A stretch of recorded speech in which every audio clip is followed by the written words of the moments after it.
Hey, everybody. Welcome, kids. It is time for Conscious Embodiment, Astrology, and Dreams with Dr. Michael Lennox. I am your host here with producer Zoe, coming at you for December everybody. 19th through the 25th. What was that, Zoe? I said, hello, everybody. First, before we dive into the astrology for the week, I want to plug my 2023 forecast. Because I have been working on that lately. Yeah, it's going to be an interesting 2023. If for no other reason than we begin a couple of years where big planetary ingresses happen, meaning planets changing signs. So next year, Pluto is going to move out of Capricorn after being in there since 2007. Which means he's going to move into Aquarius next year, then backtrack into Cap again, and then into Aquarius in earnest in 2024. So that means the next 2 years have a similar disruption to the sort of collective experience, not unlike what happened in 2007 and 8 when Pluto moved into Capricorn, which is the sign that invented like structures, social structures, things like banking, housing markets. Yikes. Right. And so that was Pluto into Capricorn in 2007 and 8. Banks too big to fail, that failed.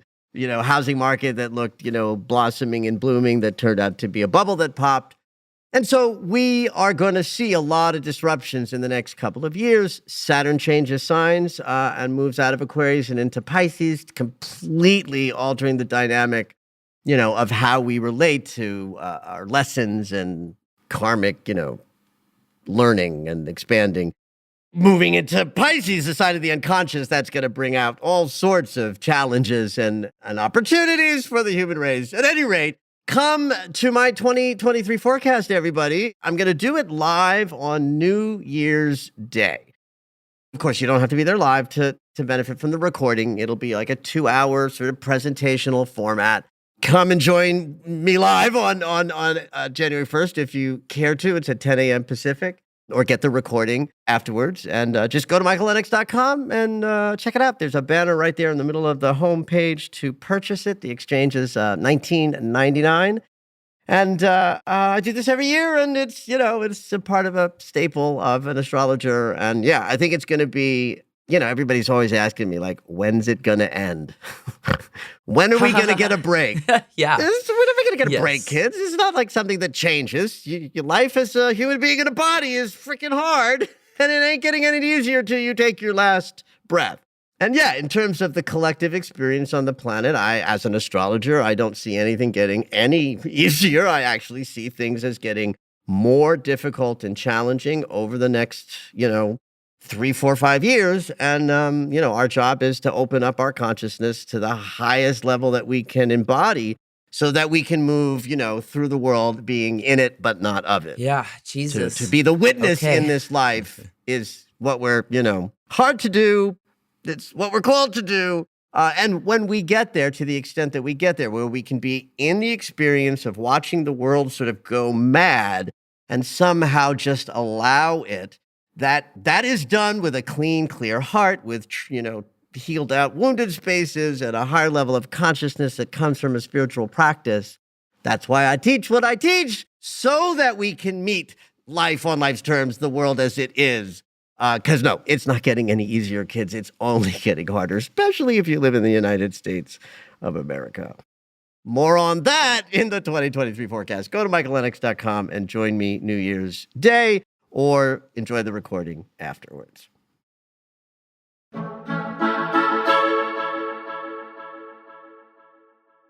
Now, in the last podcast, last week, I went in depth into Mars's retrograde and sort of what the current landscape is around his backward motion. So I'm just going to revisit that a little bit, because the triggering transits that I described in earnest in last week's podcast actually hit Saturday, Sunday, and today, right? So this weekend into today, if you're listening on the day that it comes out, December 19th, we are in a Mars retrograde flurry of energy So I just want to revisit it quickly in a recap kind of way because it's part of today's energy and the last 2 days of energy. So the 3 transits that Mars made Saturday, Sunday, and today are really about diving into some shadowy spaces with a little agitation from Mars to Pluto. That sesquisquare is an itch-like transit. Mars sesquisquaring Pluto just alerts us to things being off balance or shadow material, creeping in. And that angle, which I like to say, can't make anything or break anything, but it can alert you to that which is out of alignment. And that was Sunday's energy. The day before, on Saturday, Mars hit the South Node in the Great Eliminator angle, right? South Node is our karmic receptacle for baggage and the past. And all the shit we're trying to let go of is held by the South Node until we're ready to do the release. So Mars hitting the South Node in the Great Eliminator angle 3 times in this retrograde is hugely important for us because it allows us to make new behavioral choices freer of old wounds and patterns by virtue of doing the dive that's being sort of asked of us. So that was the last 2 days. And today, the 19th, is the sort of reason for doing all of this is because Mars is in a sextile with Chiron. It means that our behavior, action, goal orientation, our physical bodies, our sexuality, all of the Mars consciousness is working really effectively and powerfully with Chiron the healer during this entire process. And so we are moving through that today. So this whole couple of days and into the next few as this energy hits, a rear view mirror is a perfect moment to say, all right, I'm in this unconscious experience. What am I healing, releasing? What new choices am I being maybe forced to make because of circumstance or choosing to make because I feel, more expanded in my heart and despair places that I can make new choices? So you want to be taking a look at your life over this weekend, today, and into the next day or two as we sort of get past this. Maybe compare it to right around the middle of September when these first hit, right around the 17th of September. And understand that in January and February, they will come up again, where we'll be wrapping up and making sort of whole and integrated into us the healings that are going on now. Mars is retrograde, so that means that the process that we are in this weekend is unconscious, which means we've got to work. You got to work in a way that respects that we don't always know the why of how, why we're feeling a certain way or being pushed in certain directions. And what I teach my students in my self-actualization classes, when you're triggered with something that you feel in your body as a great deal of either grief, despair, or anxiety, or some combo of those 3, in those moments, you want to get quiet for a second, maybe put a hand on your heart, hand on your belly, take a big breath and ask yourself, what's below this? The conscious mind will churn and try to figure out, but it's freaking worthless. There's nothing worse than saying to somebody, oh, I'm feeling this despair, and then to say, why? It's well, I don't fucking know why. It's unconscious. But you can work with those sensations by engaging with your unconscious. And one of the ways you do that is to ask yourself in a high vibe way, hand on heart, one on belly, make it a prayer. Maybe do this, look it in the mirror. What's below this? And I promise you something will happen in the hours or days after you ask such a question where an idea will rise up or something will shift. And that's a dynamic way of working with the unconscious. Not a bad thing to be doing these couple of days, especially if this weekend and today brings anything that's high stakes and dicey with regard to your intimate spaces where healing is happening. One thing I've read recently that this reminds me of, and it was really useful to me, and my friend told me it was so cheesy, but It was that like fear and anxiety will scream at you, but your intuition will whisper to you. And that's what this reminds Oh me my of, you know? God, that is beautiful language. And yes, yes, yes. Your thinking mind Yeah, is designed to explain things to you, but it's not organic. It, right. it can only explain, I'm uncomfortable, I'm uncomfortable, I'm uncomfortable, I'm uncomfortable. But yeah, below that is something simple and beautiful and whispered. Yeah. Beautiful, Zoe. Love that.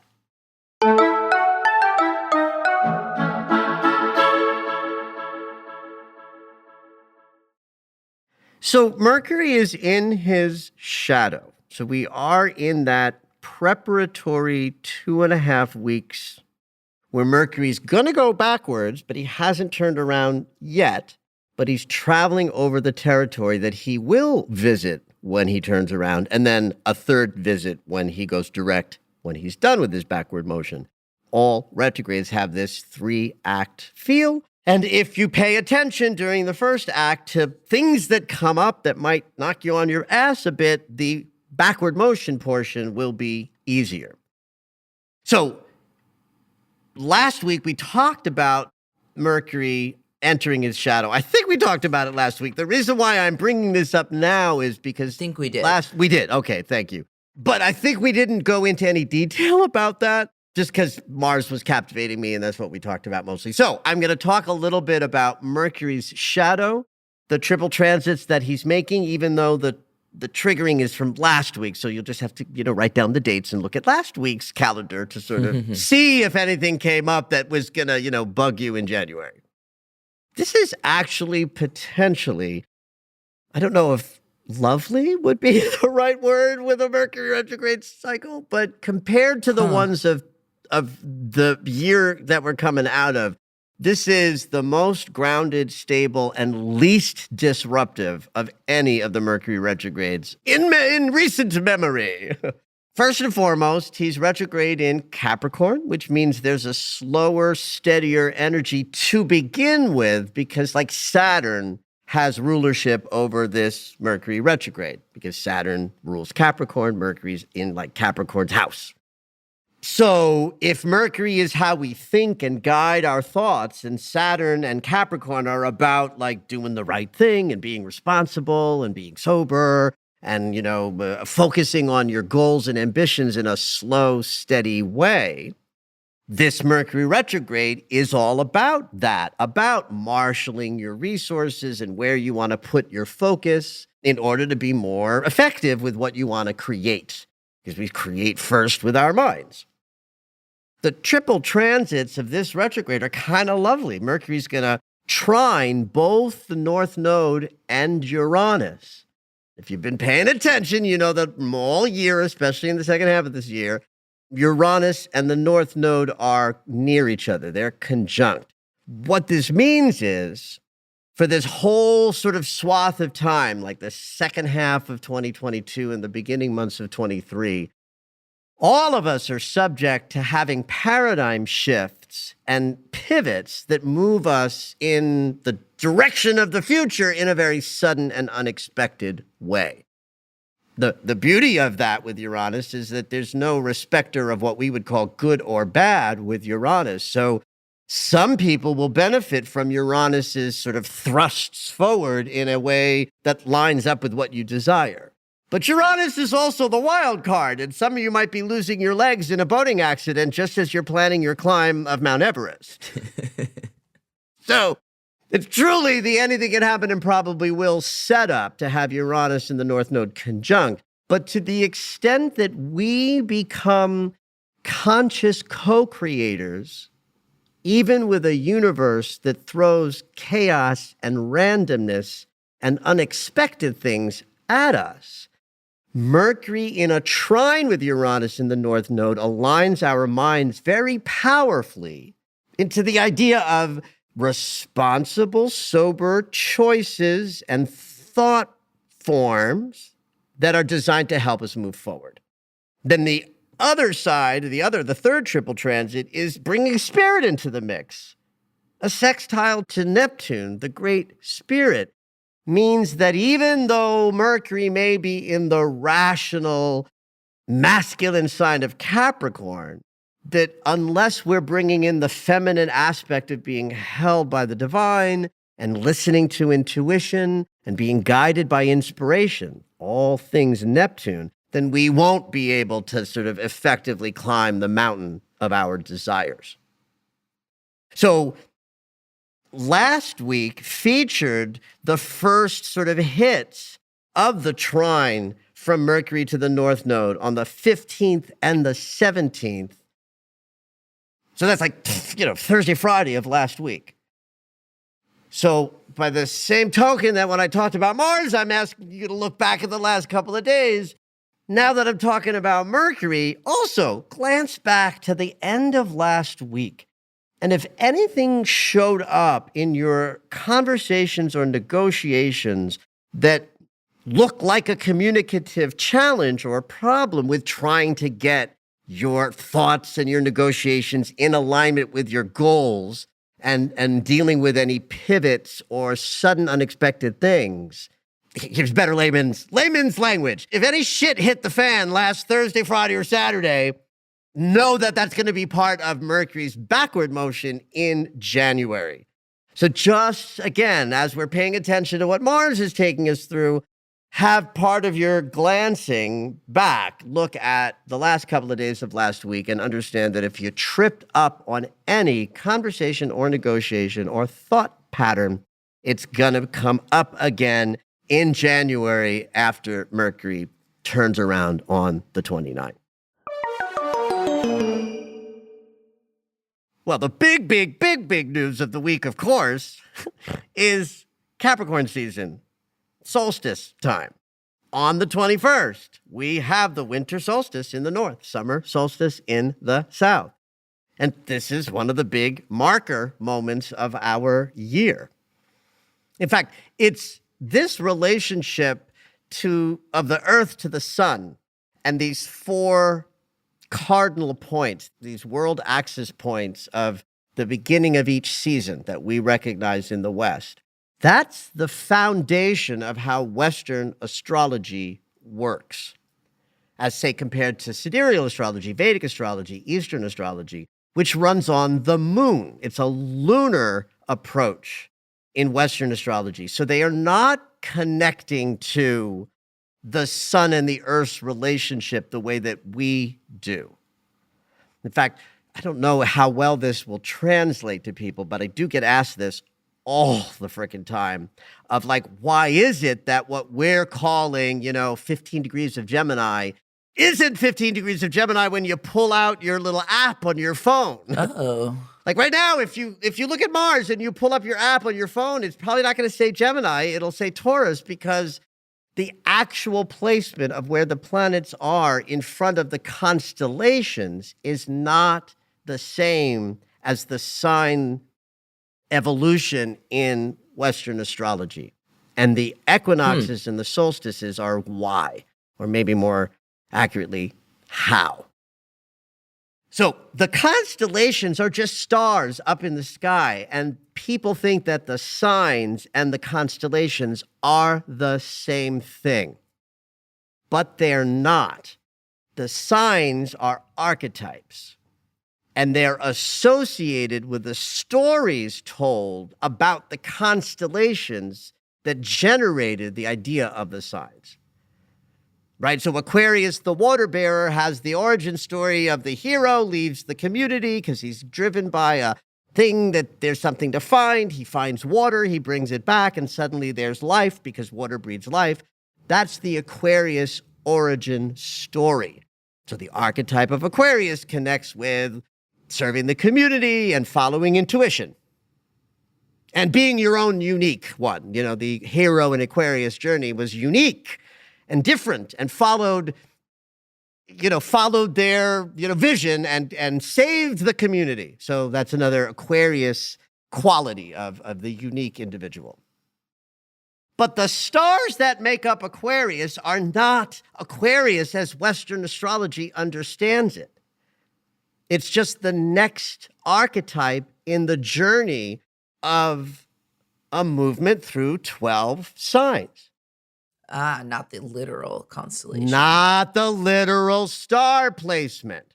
And now it becomes just about geometry.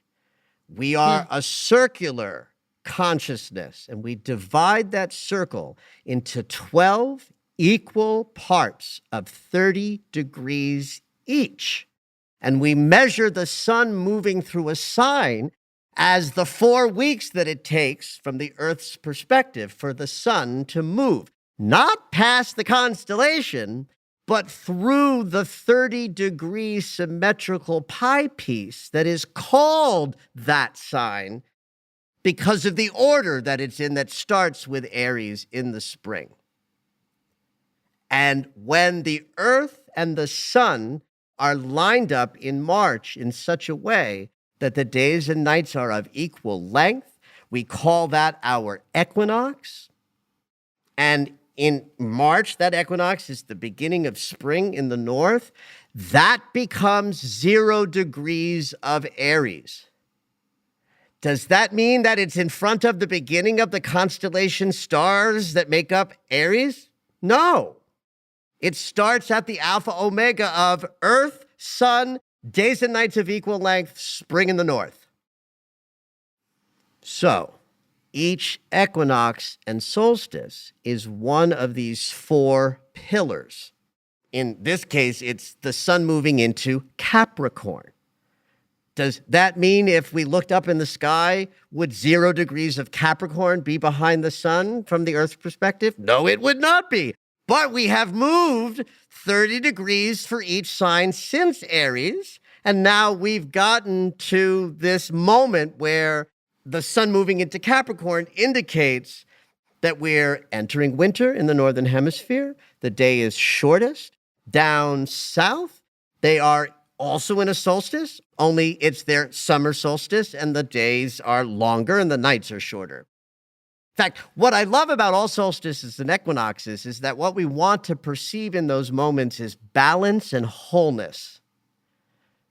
And in the equinoxes, that's really easy to do because the days and nights are of equal length. Our very pineal glands understand wholeness and balance because we spend half the time in light, half the time in dark. That leaves us feeling whole and balanced, easy to accomplish. That's why I usually instruct people, especially in spring, to, make a mandala as the way you might ritualize those equinox moments when the days and nights are of equal length.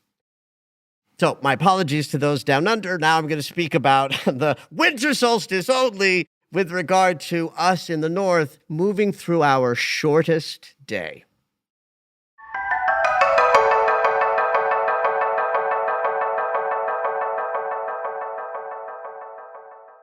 When the dark is around us, we must find the light within. And that's what we do at a lot of the holidays that show up around this pagan moment of solstice energy. Where, like Christmas trees, what's a Christmas tree? But it's dark out and we put a tree in our living room and we decorate it with pretend fruit. And lights. That's right. The Christmas tree looks like a fruit-bearing tree in the middle of its harvestable moment. Is it? No, it's dark as hell out there. Nothing's growing. But this is how we want to ritualize the winter solstice. So if you're not lighting, Hanukkah candles or a Christmas tree or Kwanzaa candles, we want to move through this solstice moment doing some kind of ritual acknowledgement that though it appears dark out there, the light is always in existence within us. And that's how we find balance and harmony, because we don't get it in that obvious way like we do in the equinoxes. One of the contemplations that occurred to me, a decade or so ago, was that sort of revolutionary moment when I said to myself, well, holy shit. We are in balance and harmony on the planet when we're in the winter solstice, shortest days in the north, if we contemplate the whole. meaning we meditate on the idea that up here in the north, it's the darkest, but down in the south, it's the lightest. And this is part of the conundrum of the human experience, that we have to sometimes stretch beyond what is obvious in front of us in order to feel our wholeness and completeness. Because if we just capitulate to the illusion that it's dark, we're going to suffer. Yeah. If I were to design a ritual in a simplistic way for a winter solstice, it would be to somehow, in a creative, maybe artistic, and you don't have to be talented. When I say artistic, I can't draw but stick figures. I can make some color splash around a page pretty nicely, but I can't draw a line. But to do something creative, artistic, and irrational that reminds you of the light that is within you, that does not depend on the light outside of you. And if you're out there busy celebrating Christmas, Hanukkah, Kwanzaa, or anything else that gets celebrated at this time, that's your winter solstice, moment. Have at it. Merry Christmas. Happy Hanukkah. Good Kwanzaa. But the most important thing to remember is the idea that it's dark is an illusion. The moment the sun dips down to that place where it's lowest in the sky, it's going to stay there for just 3 days and then begin to rise again. Doesn't that sound a little familiar to the Christian story of death, a 3-day waiting period with a resurrection afterwards? That's pure solstice energy. And this is why this idea of a 3-day death followed by a resurrection is not new to Christianity. It's not new to Christianity because it's coming from what the earth and the sun are doing. Right. Right. Came from somewhere. That's right. And it came from someplace natural and organic, and it gets funneled through us as human beings. And then when we create sort of mythos around that, and certainly one of the things I'm trying to do as a man with a modern spirituality sensibility, and I'm teaching that in the world, is to teach that we can get our divine sort of consciousness through honoring the world that we live in a natural way. And so that when we are in the darkest moments, that we find the light within as a ritual, as a sort of holiday, if you will. And that helps us as human beings contextualize what it's like to move through a world where the illusion of darkness will overwhelm us if we don't find the light within. So, as I like to say, everybody, have at it.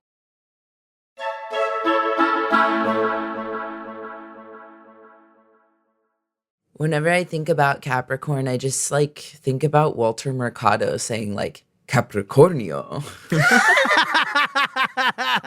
Because it sounds so great in Spanish. Capricornio.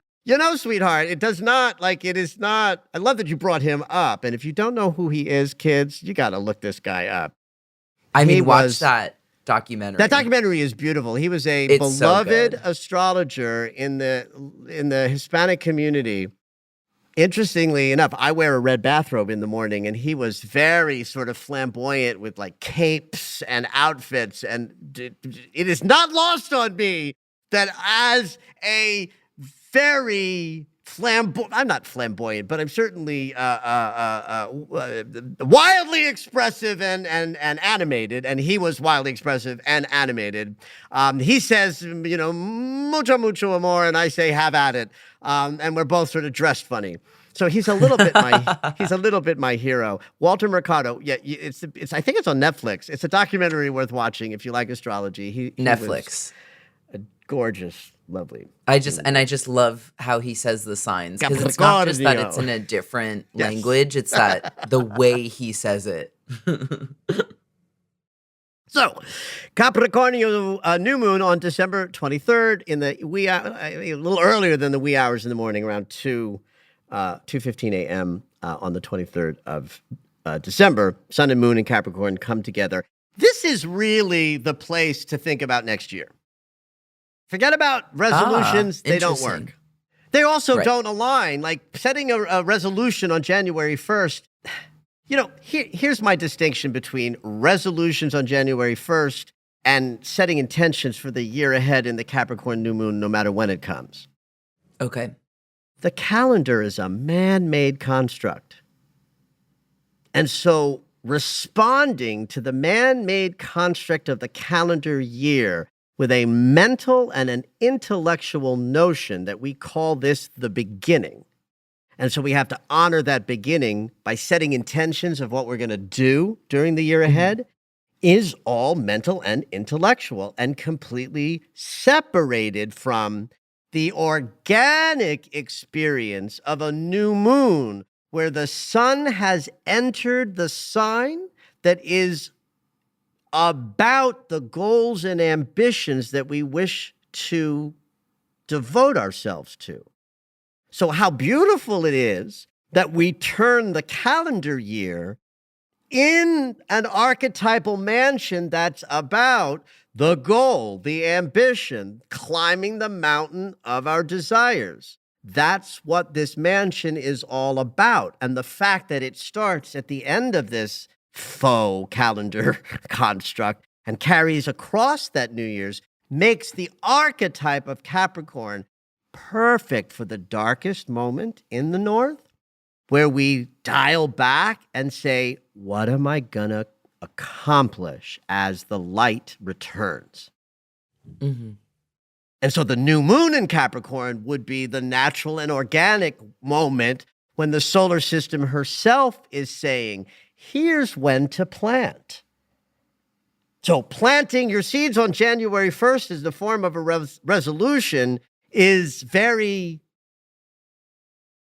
devoid or separate from the very organic moment where the sun of our conscious awareness and the unconscious impulses of the moon are together just waiting for you to plant your seeds of intention. And because it's Capricorn, because it's the mansion that says there is a mountain to climb, and if I know what the goal and the desire is, nothing can stop me from climbing that mountain. And that's why these intentions are important.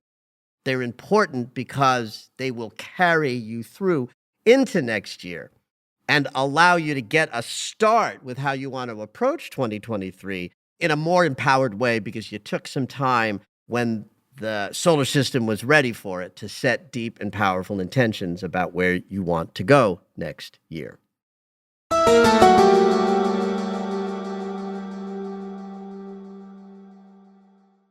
Jupiter has just moved into Aries, which is powerful for the intentions we set because manifestation is driven by Jupiter. He's the planet.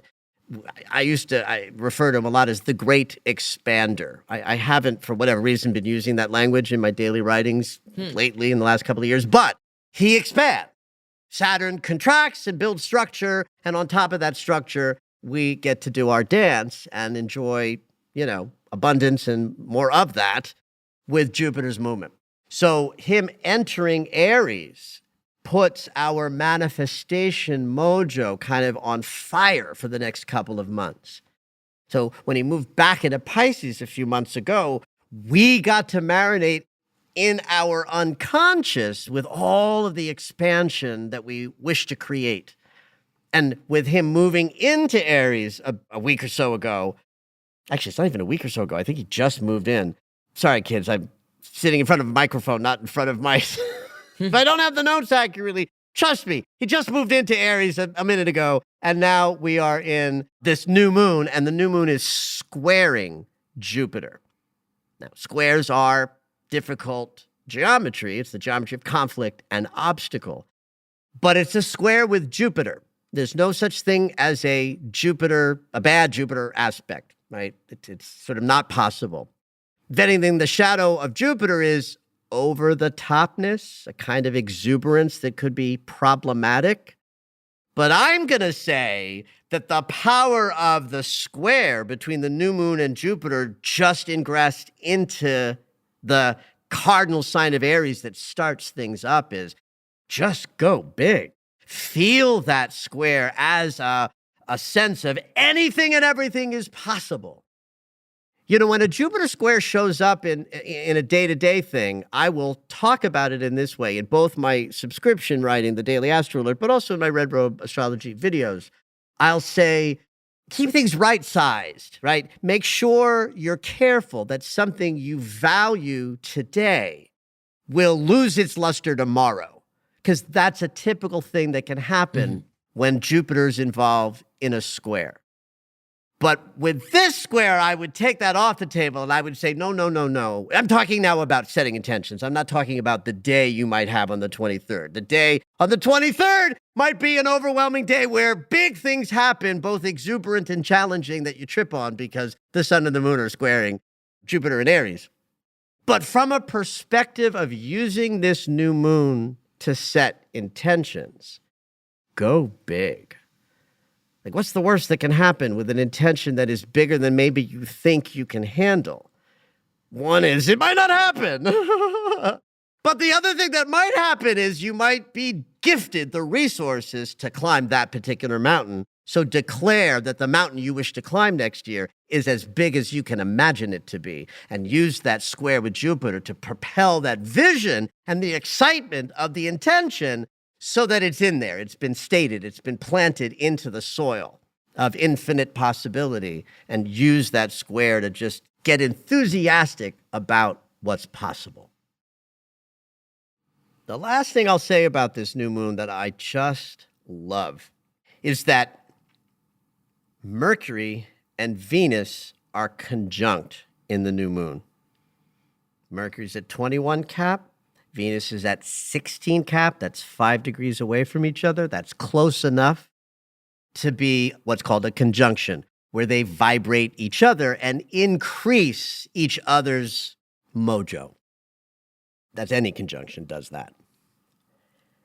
But when we are in an intention setting moment, having the mind and the heart at the same place is gold, because that's how we create. We create with our mind. The thought is the seed. The feeling and the excitement about what that seed might bring you is the fertilizer and the water, and that's Venus.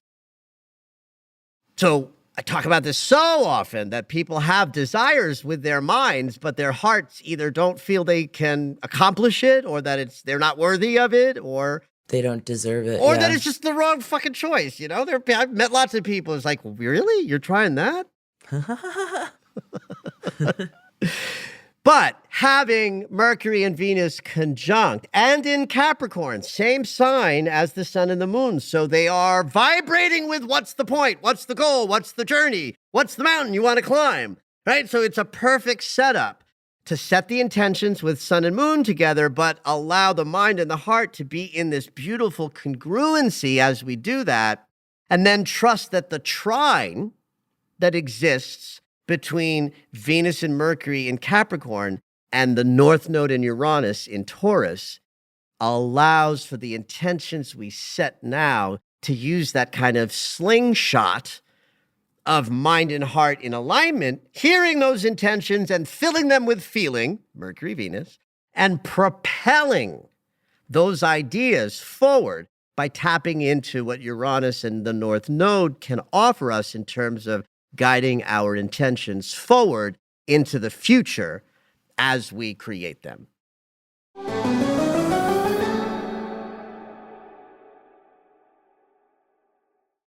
So, grab your pad and pencils, kids, on the 23rd. Set your intentions, make them big and juicy. Connect them to a sense of what you want the entire 2023 to bring you. And as I'm fond of saying, everybody, have at it.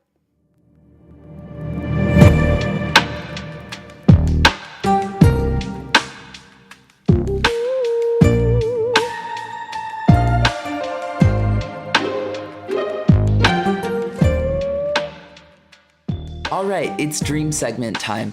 Every week, Dr. Michael will interpret dreams that are sent in via email or take a live caller. If you would like your dream interpreted on the podcast, you can go ahead and email us at dreams@astrology.com. at michaellennox.com. Hopefully your dream will make it onto the show.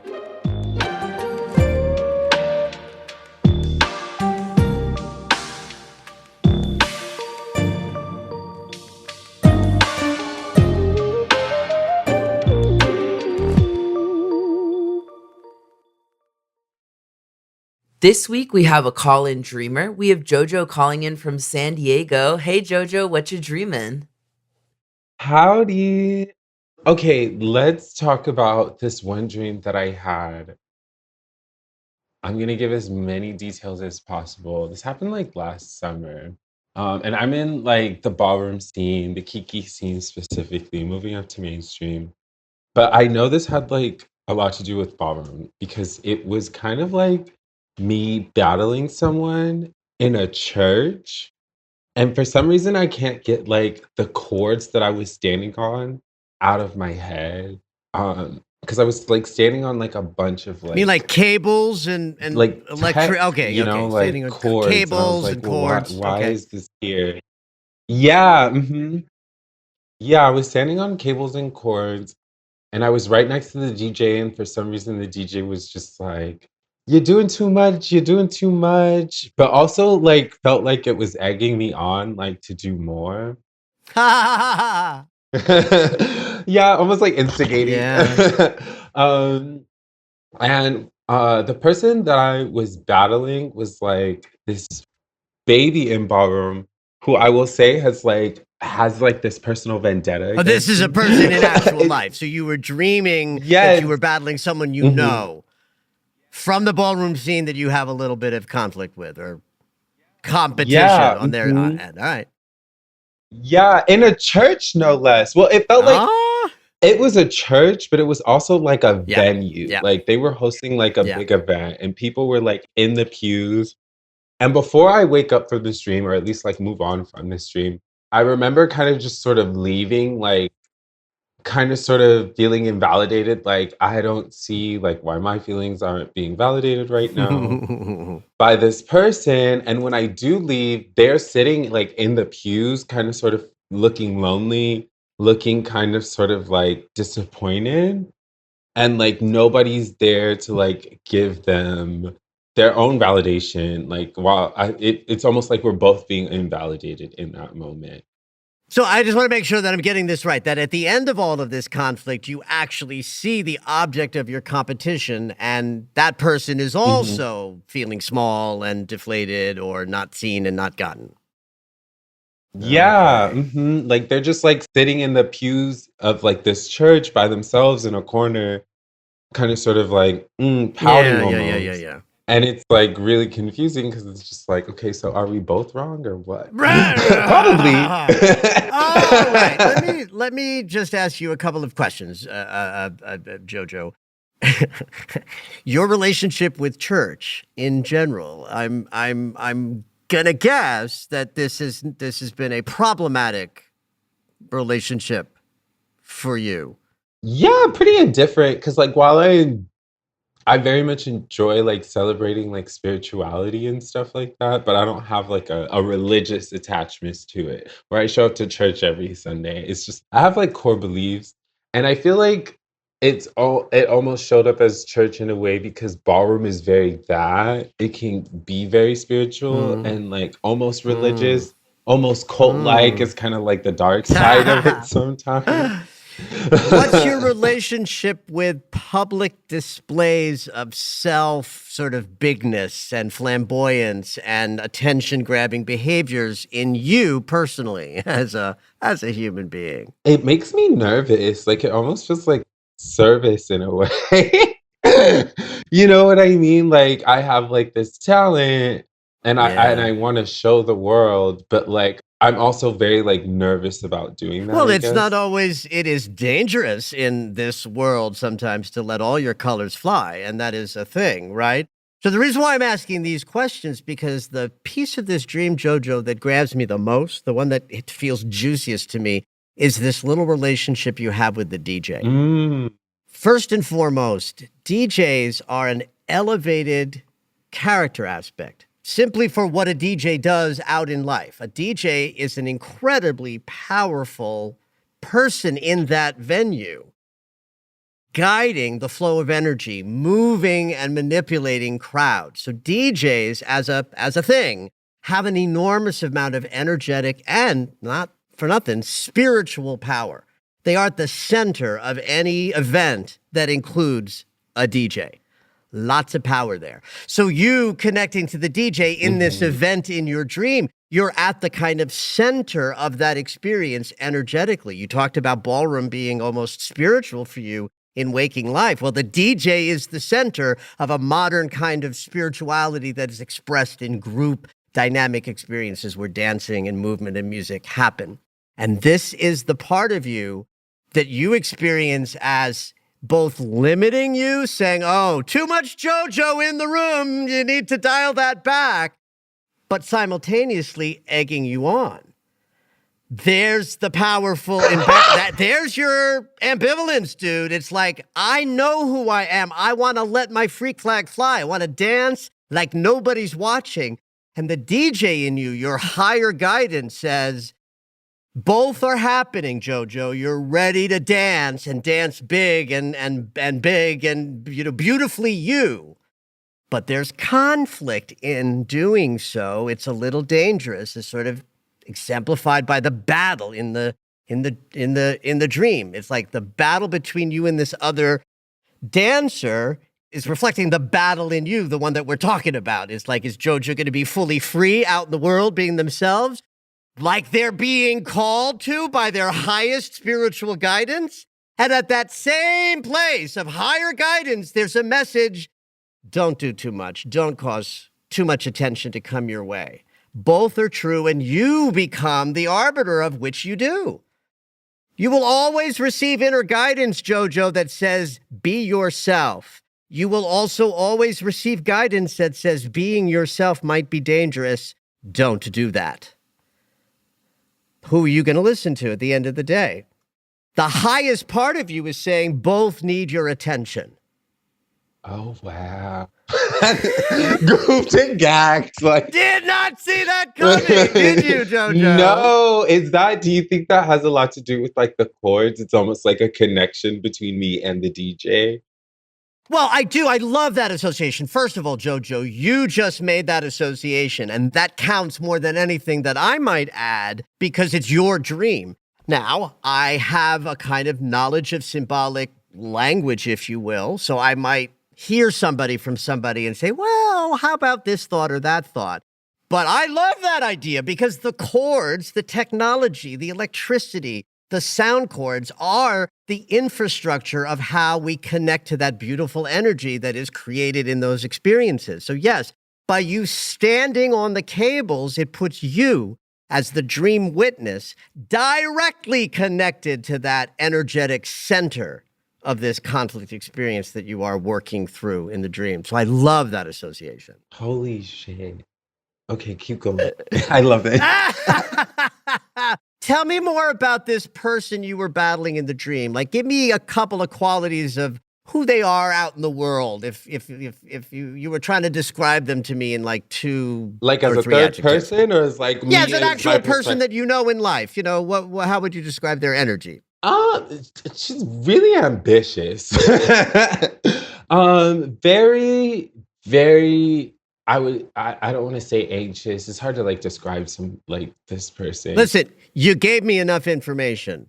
Remember, because it's not about her. I don't need to know about her. I need to have a sense of what part of you is she representing. Oh, yeah. Like, why her and not the other 17 people who might have been in this dream that you were battling out with? So you're battling out with your own ambition. And ambition always shows up as bigger in the world, not smaller.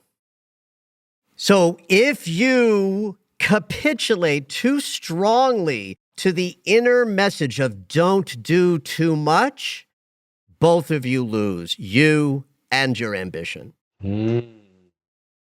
Because at the end of the dream, neither of you are dancing. You're both rejected and dejected. And so what's the message that got you there, which is the DJ saying, don't be too much JoJo in the room while also egging you on to be the biggest JoJo ever. That conflict, if you will, is the linchpin to your magnificent self-expression, where you can be in the cognitive dissonance of, I want to be big and self-expressed and visible in the world. That's terrifying to do, and I'm going to do it anyway. That's probably why this person specifically showed up in that dream. Tell me why you say that. Because I think I know why you're going to say it, but I want to hear you say it. It almost feels like they're a younger version of me. Perfect! Less jaded, less worn down by the process, ready to embody ambition fully. Yeah, that's right, baby. What an interesting, complex dream. I'm just gonna... Where's my coffee? At myself. Oh my gosh. It was very much a check-in. Well, thank you for sharing this with us, Jojo. I really appreciate it. This is a fun dream to work on. Yay. No worries. Thank you for like helping me out with that. Cause like that's been like manifesting in like real life in little ways. Okay, no doubt. Well, go take on the world, Jojo, and put more Jojo into it. We need you. Okay. Thank you so much, Michael. I really appreciate it. Yay. Thank you, honey. Thank you for listening to Conscious Embodiment, Astrology and Dreams with Dr. Michael Lennox.